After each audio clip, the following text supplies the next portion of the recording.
Hamas को लेकर Israel ने शुरुआत से ही कहीं ना कहीं लापरवाही जरूर बरती, क्योंकि जो हमला उस पर 5,000 रॉकेट के साथ हमास ने किया उसकी भनक तक इजरायल को नहीं लगी थी। इजरायल ने कभी नहीं सोचा था कि 5,000 रॉकेट के साथ इजरायल पर हमास हमला कर सकता है। इसके अलावा उसने ये भी कभी नहीं सोचा था कि एक जंग उसके साथ इतनी लंबी खिंच सकती है कि वो 1 महीने से भी ज्यादा लंबी हो चले, जिसका अंत अब भी कहीं समझ नहीं आ रहा। इजरायल ने यह भी कभी नहीं सोचा था कि हमास के साथ उसकी एक जंग कोई ऐसी भी हो सकती है जिसमें दुनिया दो धड़ों में बढ़ जाए। कुछ इजरायल के साथ हैं तो कुछ हमास के साथ हैं।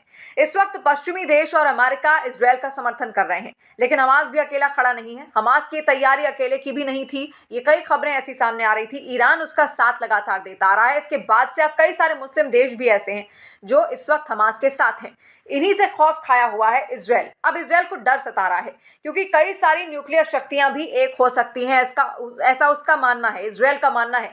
तो बेंजामिन नेतन्याहू ने फिलहाल अपनी तैयारी पुख्ता कर ली है। यानी उनके जितने भी कैबिनेट मिनिस्टर्स हैं, अब तक जो युद्ध की रणनीति थी, जो युद्ध पर चर्चा थी, जो इम्प्लीमेंटेशन था युद्ध के हथियारों का, युद्ध की रणनीतियों का, वो तमाम चीजें वो बैठकर तेल अवीव में कर रहे थे।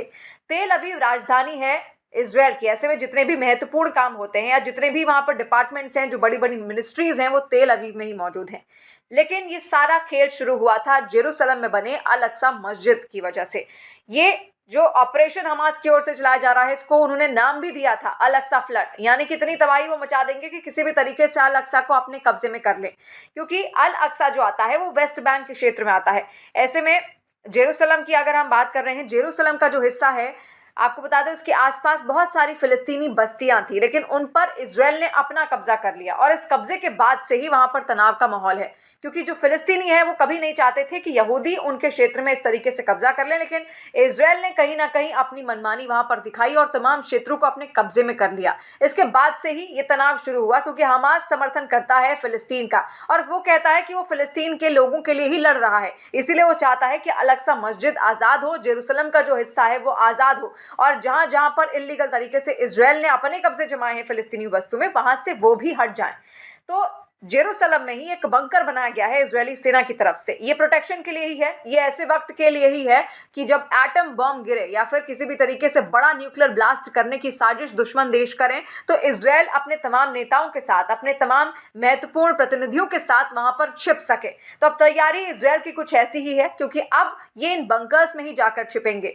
जितने भी कैबिनेट मिनिस्टर इस वक्त इजरायल की कैबिनेट में है, बेंजामिन नेतन्याहू की कैबिनेट में है, ये तमाम जाकर इन बंकर्स में छिपेंगे। और ये बंकर बनाया कुछ ऐसा है कि कितने भी इसमें एटम बम के हमले हो जाएं या फिर न्यूक्लियर अटैक अगर करने की कोई भी दुश्मन देश कोशिश करे, तो न्यूक्लियर अटैक यहां फेल हो सकता है। इस बंकर को भेद कर ये न्यूक्लियर अटैक अंदर उनको कोई नुकसान नहीं पहुंचाएगा, यानी कि पूरी तरीके से जो भी इस बंकर के अंदर है वो महफूज है। तो इजरायल वैसे भी अपने दिमाग के लिए जाना जाता है, और किस तरीके से वहां के लोग बेहद मेहनत करते हैं, और एक छोटे से देश ने कैसे मिडिल ईस्ट में खुद का दबदबा कायम किया, खुद को बनाया, ये उसका एक उदाहरण है। तो ऐसे बहुत सारे बंकर्स उसने बनाए हैं, लेकिन एक बंकर जेरूसलम में भी मौजूद है। तो ऐसे में बेंजामिन नेतन्याहू को कहीं ना कहीं डर है कि उस पर एटम अटैक हो सकता है, न्यूक्लियर अटैक हो सकता है। तो उसके लिए अपने रणनीति बनाने में बेंजामिन नेतन्याहू इस वक्त लगे हुए हैं। यानी अगर ऐसा अटैक होता है तो पूरा का पूरा कैबिनेट शिफ्ट हो जाएगा उन बंकर्स में जो कि जेरूसलम में मौजूद हैं। इसके साथ ही गुरुवार को यूएन में, यानी कि यूनाइटेड नेशंस में एक प्रस्ताव भी पास हुआ था। दरअसल इसमें यह कहा गया था कि जो फिलिस्तीन के ईस्ट यरूशलेम में जितने भी क्षेत्र हैं, वहां पर जिस तरीके से इजरायल ने अपना कब्जा किया है इलीगल तरीके से, वो गलत है। और इसके खिलाफ में आपको बता दें 145 देश ऐसे थे जिन्होंने ये कहा कि ये बेहद गलत है, जिसमें भारत भी शामिल था। हालांकि भारत और इजरायल की दोस्ती की दास्तां हम सब जानते हैं किस तरीके से एक अच्छी दोस्ती भारत और इजरायल के बीच में है। और इसके अलावा 18 ऐसे देश थे जो इस वोटिंग से दूर रहे, और 9 देश ऐसे थे जिन्होंने इसके खिलाफ प्रस्ताव पास किया। यानी कि उन्होंने कहा कि जो इजरायल ने कब्जे किए हैं फिलिस्तीन पर वो सही हैं, लेकिन भारत ने इसको सही नहीं ठहराया, जिस तरीके से फिलिस्तीन के कई सारे क्षेत्रों में इजरायल ने कब्जा किया है।